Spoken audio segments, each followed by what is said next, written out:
कैसे हो आप। स्वागत है आपका एक बार फिर से हमारे यूट्यूब चैनल में। आज हम पढ़ने जा रहे हैं हिंदी क्लास 9 का चैप्टर नंबर 10 जिसका शीर्षक है वाक।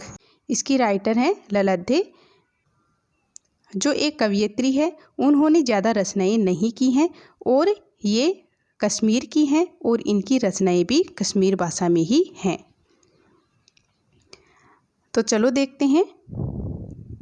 रस्सी कच्चे धागे की खींच रही मैं नाव, जाने कब सुन मेरी पुकार, करे देव भवसागर पार। पानी टपके कच्चे सकोरे, व्यर्थ प्रयास हो रहे मेरे, जी में उठती रह रहकर हूँ घर जाने की चाह है घेरे।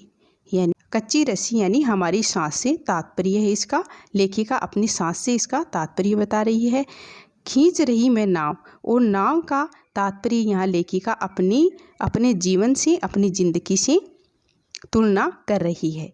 खींच रही मैं नाव यानी जो नाव है उसकी तुलना लेखिका ने अपने जीवन से की है, अपनी ज़िंदगी से की है। तो यहाँ लेखिका कह रही है कि जाने कब सुन मेरी पुकार, करे देव भवसागर पार। लेखिका है वो इस इंतज़ार में अपनी ज़िंदगी, अपना जीवन काट रही है कि प्रभु उनकी पुकार सुनेंगे और उसे इस ज़िंदगी से पार करेंगे।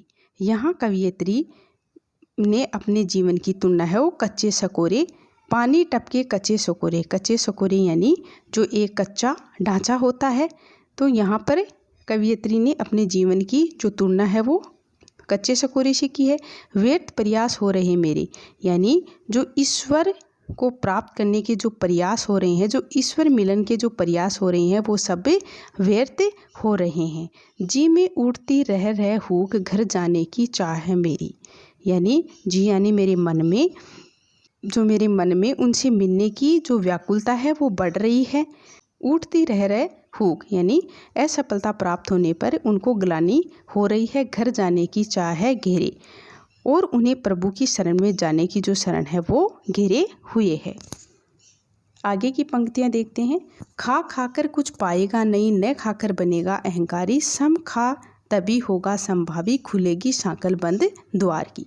यानी इन पंक्तियों में कवयित्री ने जीवन में जो संतुलता की महत्ता है उसको स्पष्ट करते हुए कहा है कि केवल मात्र भोग उपभोग से लिप्त रहने से कुछ हासिल नहीं होगा। अर्थात खा खाकर कुछ पाएगा नहीं, यानी नहीं तो हम कुछ खाकर कुछ पा सकते हैं, और नहीं हम कुछ न खाकर भी हम संभावी नहीं बन सकते, और खाकर भी संभावी नहीं बन सकते।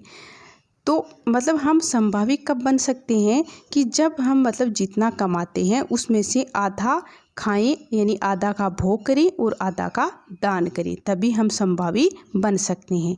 खुलेगी सांकल बंद द्वार की, यानी तभी जो बंद द्वार है उसकी सांकल खुल जाएगी, यानी हमारे लिए सभी जो अच्छे रास्ते हैं वो खुल जाएंगे।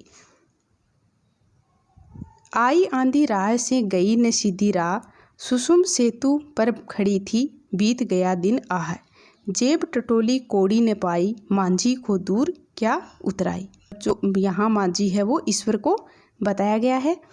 आई आंधी राह से गई न सीधी राह, यानी मेरा पूरा जीवन बीत गया लेकिन मैंने ऐसा कोई काम नहीं किया, मेरे जीवन में मैंने कोई अच्छा काम नहीं किया। मेरा पूरा जीवन है सुमुतु सेतु पर खड़ी थी बीत गया दिन आह, यानी अब मेरी मृत्यु होने वाली है, मैं मृत्यु के बिल्कुल करीब थी। तो मैंने मेरे पूरे जीवन को खंगाला, लेकिन मुझे ऐसा कुछ नहीं मिला कि मैंने मेरे जीवन में कोई अच्छा काम किया है। जेब टटोली कोड़ी न पाई, यानी जब मैंने मेरी जेब टटोली तो उसमें कुछ भी नहीं पाया। अर्थात मैंने मेरे जीवन में ऐसा कोई काम नहीं किया, अच्छा काम नहीं किया। मैंने मेरे पूरे जीवन को खंगाला लेकिन मुझे कुछ भी मेरे जीवन में कोई अच्छा काम किया हुआ नहीं मिला। मांझी को दूं क्या उतराई, यानी अब मैं ईश्वर को क्या उत्तर दूं। अब देखते हैं चौथा पद। थल थल में बसता है शिव ही, भेद न कर क्या हिंदू मुसलमान, ज्ञानी है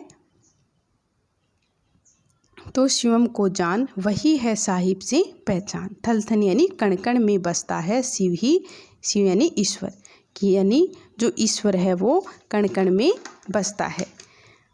भेद न कर क्या हिंदू मुसलमान, यानी हे मनुष्य तुम मतलब इतना भेद मत कर कि क्या हिंदू है और क्या मुसलमान है, यानी सब एक हैं और ईश्वर भी एक ही है जो कण कण में बसा हुआ है। ज्ञानी है तो स्वयं को जान, यानी अगर तू ज्ञानी है, अगर तुम में बहुत ज्ञान है तो तू अपने आप स्वयं को जान यानी पहचान, तू अपने आप को पहचान, वही है साहिब से पहचान। तो ही मतलब आपकी साहिब से पहचान है, यानी वही साहिब यानी ईश्वर से पहचान है। यानी जो ईश्वर है, अगर तू अपने आप स्वयं को पहचान लेगा तो मतलब तुम्हारी आत्मा में ही ईश्वर है। यही साहिब यानी ईश्वर से पहचान है।